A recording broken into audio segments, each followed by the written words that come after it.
Taxpayer-funded benefits aren't the only thing illegal aliens are taking advantage of. They're also accused of taking people's identities by stealing Social Security numbers, using that information to apply for jobs and other programs. Our next guest has investigated this issue. The Free Press reporters Frannie and Madeleine Rowley join us now. Thanks so much to both of you. So, thanks so much for having us. I guess the first question most people would have, Frannie, is how do they get the Social Security numbers? Do they just make up 9 digits and hope they picked a winner, or is there a process for illegally obtaining these numbers? So Maddie and I have spoken to many different investigators for our reporting in the Free Press. And what we found is that there are actually many different ways that illegal immigrants can go about using Social Security numbers that don't correspond with their identities when trying to get jobs. One is online, social media, but others are actually, sometimes people borrow Social Security numbers of people that they know in order to be able to apply for jobs and work in the United States. So there's a variety of different ways that people can go about doing this, but there are actually criminal rings as well that do this almost professionally that investigators are now looking into. Yeah, we saw this really rise up in particular during the pandemic. And Madeleine, I wanted to pick up on some of the reporting that I've seen in the Free Press, because it was the victims, the U.S. victims, that I found so troubling. This meatpacking plant in Omaha was part of the investigation. 70 illegal aliens working at that plant had stolen socials and identities. But then it also says that the victims, there was 100, and they faced, quote, devastating financial, emotional, and legal consequences as a result of this identity theft. So this is definitely not a victimless crime. These victims have been it's been horrific for them.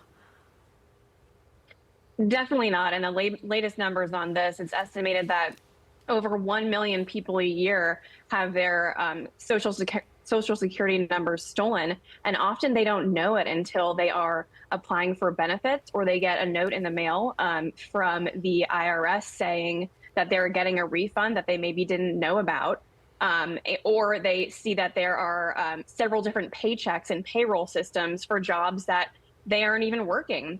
And then it takes them years and years to unravel this mess. So this is, as you said, Cheryl, not a victimless crime. It's a huge problem, and it costs taxpayers so much money, millions of dollars every year.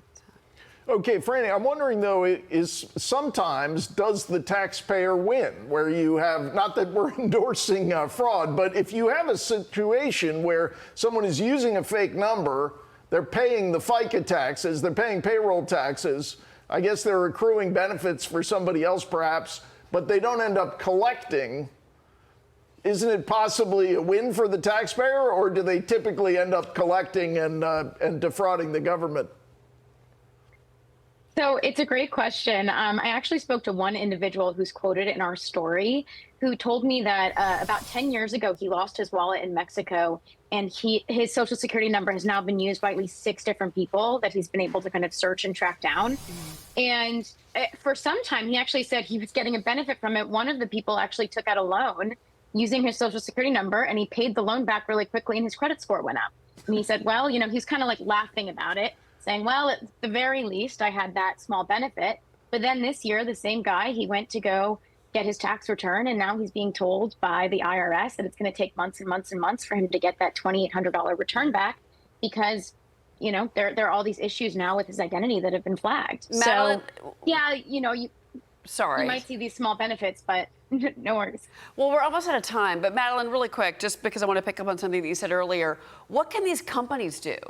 Because I know that these companies are just processing these applications, these job applications, but if they suspect fraud is happening within their company, is there a path forward to make sure that this stops happening?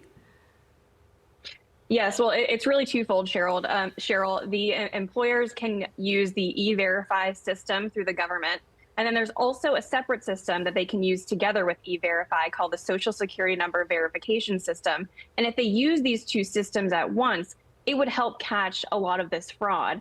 The only trouble is either employers are only using one system, or they aren't using the systems at all, and that's where they get in trouble. The other side to this is if the Trump administration would consider resuming sending out what they call no-match letters to employers, which tell employers when there are discrepancies between their employee's name and their social security numbers on paperwork. And unfortunately, the Obama administrations and the Biden administration stopped this practice. So the question is whether or not the Trump administration might continue. Okay. Madeleine, Frannie, thanks for the great reporting. We're going to have to leave it there.